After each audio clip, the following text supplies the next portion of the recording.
Welcome back to Winning the Room. In this episode, we're with Julie Eckersley, and we're talking about leadership. She really unpacks this subject matter, and of course, she's doing a doctorate. Why not? Soon-to-be Dr. Julie Eckersley. I know you're headfirst into leadership, about to become a doctor, something I'd like to do eventually. I'm a few years off that. That you started. Tell me about it. Why leadership? Why is it important to you? I think, like a lot of people, I've had great leaders and I've had really toxic leaders. And, there was one particular experience I had that it was so toxic. It hurt, but it was fascinating as well. And in the processing of it and thinking through, I'm a very curious person. I'm a lifelong learner. So, when the shock of it wore off, I just got curious. I'm like, wow, what happened? What impact is that having? And also, how can we do it better? So really, my PhD is an investigation into how we can do leadership better. And I know there's many, many amazing thinkers before me, but that's where I want to join a conversation. Beautiful. What an amazing way to start a PhD. Well done. I love that idea of investigation, not necessarily outcome or end state, just, learning and investigation. That's cool. Yeah, it's just, I don't know. I think I've been shaped by leaders probably more than anybody else. Like if I think back to my first job in marketing and advertising in New York, I was a terrible presenter. My boss was an incredible presenter. And I watched and wrote down, and he actually gave me one of the best pieces of advice, which I now give to young people. I'd be sitting in meetings, scared stiff, not saying a word, and he would give me permission to do that. But he would say, when a question comes in, and of course you're going to stay quiet, imagine your answer in your head. Actually say it with a voice in your mind. Also listen to what I say. And we're just going to run that for a while. And it was such a brilliant piece of advice because I was sort of going through the motion of contributing, but not out loud. So by the moment where I was confident enough to go, oh yes, and my opinion is this, I had some of that exercise already built in. It was a brilliant piece of advice. And obviously watching and mimicking as well, which was a key part of it. You're tapping into the key word that I've got in terms of my PhD at the moment, which is empower. Like, how do leaders empower people? Because what he did there was he empowered you. He didn't give you the answer. He gave you permission to start working that muscle in yourself so that you could become a leader. Yep. Like, that's amazing. Yeah, he's awesome. And, parts of my book are sort of about him, not necessarily naming him, but yeah. I definitely got shaped by that leader and many other leaders. So I'm also very passionate about leadership, lucky enough to work with a bunch of leaders around town. To me, the key word is vulnerability. I don't think anyone's ever really known what's going on, but right now, into the world of AI and everything else, I'm damn sure nobody knows what's coming. So the idea that a leader is going to get up there in front of their people, in front of the market, in front of whoever, and have all the answers, it's ridiculous. It's inauthentic. It's not true. So I'm always looking for ways to give permission, but build systems around leaders being vulnerable and not knowing everything and being a little bit imperfect and owning that. To me, I think there's real power in that. But what have you discovered so far, and what are your views on, what makes a great leader?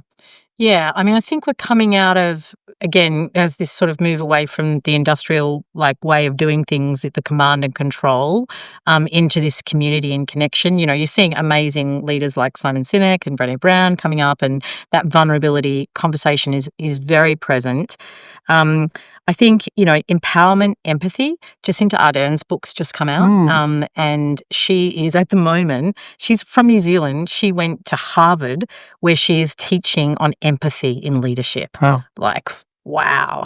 This is impressive. I've never heard of anything like that before. Maybe it's happened, but I just think that what a change in terms of the language, in terms of the language that we're using around leadership, right? That's pretty spectacular. So I think that's where my inquiry is. How do we empower people Where are we not empowering people at the moment? What does that mean? What does it mean to empower people in a digital context? How's that different? They're the kind of questions that I'm asking right now. Yeah. And these days with all the channels, I'm interested, how much is the right amount of connection? You know, should CEOs and leaders be doing a video a week? Should they have an open phone line, ask me a question anytime you like? I worked with a brilliant hotel group where at reception, they have a telephone and you pick it up and you're speaking to the CEO. Wow. That's obviously the nth degree of, connected. I mean, that's just a whole new world for CEOs and leaders, right? They didn't have to deal with any of that stuff before. Now the floodgates are open. What are your thoughts on that? I guess it feeds into what you're saying around empathy, but yeah, I'm interested on that front. I think you're seeing a real need and requirement for CEOs to appear personally, personify. You look at people like Mark Zuckerberg. Yeah. All of the big CEOs of the tech companies have started doing a whole lot more personal experiences. Very good time for Diary of a CEO. But because they're needing to kind of personally represent their brand. So I think that is part of a strategy. Yeah. Like they're not doing that because they've suddenly decided they want to do it. They're doing it because very smart people who are looking at those businesses are saying this is best business practice. Similarly, you're seeing the impact that, Elon Musk's maybe, people are not responding to that kind of personification, and that's having a brand impact. So that's a really close connection that we're seeing. And I think that's part of how we're navigating the digital space, going, where can I find the humanity in this? And I want to know that person. I want to know what they stand for. I want to hear their story. I want them to tell me a story about that brand. And I think when you look particularly at that under 35 Generation Z, and then Alpha coming through, they want to know that they're brand aligned with the business, and who better to tell that than, the CEO to go and tell them some stories about why that brand is a good fit for who they are. Gosh, makes it a tough gig, doesn't it? Yeah. Like as a leader, always on, always receptive and vulnerable. But geez, is anyone that good? I don't know. Well, this is another thing that I've been looking into. Does the morality of a leader matter? Like when you look back at Clinton, for example, Bill Clinton and the Monica Lewinsky. But to be honest, at that time, I was like, oh, come on, give the guy a break. Does it really matter? But I'll say the more I look into leadership, the more I believe that the moral backbone of a leader does matter. Because if a leader doesn't have a clear morality, then the temptation with power to confuse the good of the business with the good of yourself is very big. We're seeing it play out. Yeah, exactly. But I agree. It matters to me, the morality of a leader. Does it matter to well, if you people generally? I'm not sure. If you come back to our story question, though, JP, Trump has told a really great story. It's a story of a hero who has a big challenge and there's an outcome. And that hero is called America. And that challenge is to be great again. And they've got all these things to overcome. And you can be part of this story. And the outcome will be that we will be the greatest nation again. He's using story. So, you can talk about the morality over here, but he's using this really powerful story tool to bring people on a journey with him. This is why I'm excited about the end of mass media and the rise of niche media, because there are a lot more voices for truth.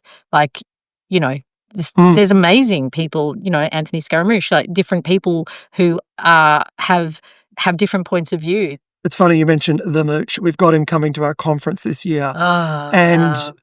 So much interest. And interestingly, it's because he's got that anecdotal story, because he was there. Yeah. He was right there. Yeah. So he can tell it from a perspective that others can't. Yeah. You're right. He's still in it. I was watching something a few weeks ago with him and he's like, I've been up since 4 o'clock. This is happening in the stock market. He's right in the midst of it. He's a great storyteller and he's kind of got his finger on the pulse. You're right. And, just very engaging to watch. He's got an openness and he feels authentic when he's communicating. I think that's an interesting statement. Feels authentic. thinking about leaders, how important is it for a leader to be authentic, or can they just feel authentic? Because I reckon I could coach someone to feel authentic. Whether or not they are authentic would be dependent on the content they give me that we workshop and, curate. How important is the follow through these days? I mean, I think faking authenticity has a time limit on it. And I do believe that, I mean, human beings are never quite authentic with each other because we've got our own inner world, and that's, we don't need to know everything all the time. But also, it comes back to this energy transfer business. Like, I do think we inherently know if something's off, and you might never say it to that person, and that leader might think they're getting away with it, which, is that idea of, is anyone ever honest with a leader? So you can be inauthentic, you can think you're doing fine because everyone's being so nice to you on the surface, but if you're not really being authentic in a way that is appropriate within a business context, right? We don't need to know everything about, what happened that morning. But I think it takes a toll over time. That's my take on it. What about you? What do you think? It's a lot of work to fake it, right? Yeah, it's a lot of Over work. and over. It's a lot of work. That's right. And I don't think it can last. So I totally agree. Where does feedback come into this? Because leaders, it can be tricky to get feedback, to your point, right? You create these groups of people, smart people, that are incentivized to keep you there and to keep themselves there. So talk to me about feedback. I'm big on feedback. I've got my own thoughts on it. But as you're diving into leadership, where does feedback play into this? I think feedback in leadership is really hard because there's a power imbalance. Like, when I'm producing a television show, I'll go to great lengths to be accessible. I'm here, come and talk to me. And, there's phone numbers on toilet doors. And, I'm like, I want to be there. But the truth is, I'm also the person paying the bills. I'm also the employer. That person's on a short-term contract. And it's likely that, I have the opportunity to employ them or not moving forward. So that's really not a fair ask for someone to also be, give you honest feedback, because feedback isn't always helpful. And, even if you're careful, like, you're at the end of the day, you're human. And I do understand the desire just to keep your head down and not get involved. So, I mean, I would ask you, what techniques do you see in leadership that can actually create feedback loops that are safe for employees? Because otherwise, why would you do it? It's a risk. It is a risk. It is a risk. And I agree with that power imbalance. I think the first thing you can do as a leader is to ask for feedback and also give feedback. So if you start to build a culture around feedback, where at the end of a meeting, at the end of a big presentation, you go to your team and you say, how did that go? Please give me some feedback. I'd love to hear one thing you thought was great and maybe 3 things you thought could have been better. And you coax it out of people. Equally, whenever you see anybody else present or anyone else perform at work, you go and you give them feedback. I think by creating that rhythm, that's the start. Then I do think there's a very simple and old age technique or system. It's called SIA, not the singer, but the acronym, situation. So you talk about this situation, not making it personal. These are the facts of the situation. Something I've observed about you in a moment. I, impact. And the impact of that situation is X, Y, and Z. Again, not personal, but here's the impact. A, the action I want us to take is you could do these 3 things. And importantly, for bonus points after the A, let's meet next Friday and check in on how you're going with that thing that I've just told you about. Very, very simple, Sia, but I reckon if you can model appropriate behaviour, give feedback, actively ask for feedback, and when you get it, receive it well and take it on board, plus teach your organisation about something like SIA. I think SIA is very powerful. You do tend to build a bit of a feedback culture, which is a buzzword, but I don't know, without feedback, how the hell is anyone meant to get better? How do young people grow? How do leaders stay in touch? I mean, it's funny, I spend a bit of time with leaders, and I reckon half of what I do is just tell them the truth. Give them the ugly information about something they're doing or something they've said or whatever it may be. And that is just so refreshing and different, mainly because, well, I'm on the outside looking in, much easier to read the label from outside the bottle, but also, I don't have that career issue where I'm like, oh, how do I stay employed? Da, da, da. No, I can be from the outside and I guess have a bit more permission. Yeah, I mean, without feedback, I'm just not quite sure how leaders stay in touch. Absolutely agree. Or how do they grow and develop? How we've all got our blind spots. I mean, Netflix is a very famous and well-known and well-documented feedback culture. And there is a great book, Thank You for the Feedback, that talks about those different strategies. One that I use, which feels very safe in terms of asking for people. I'm talking from the leadership position, where not is best thing ready for. So you say, the best thing about what you just did is that you really listened, and what I'm ready to see is this. That feels like That's a nice nice. thing, a nice way to frame it. That Yeah. I use that in groups too with great safety. Yeah. But I think what's important as a leader is that you understand the courage that it takes for someone to really be honest with you. And I guess it comes back to that idea of knowing yourself enough to know where it sits with you if you're activated, so that you don't consciously or unconsciously act out in punishing that person in some way for saying things that might be uncomfortable for you to hear. Yeah. Yeah. How important is vision? So having a strong vision for the company, where are we headed?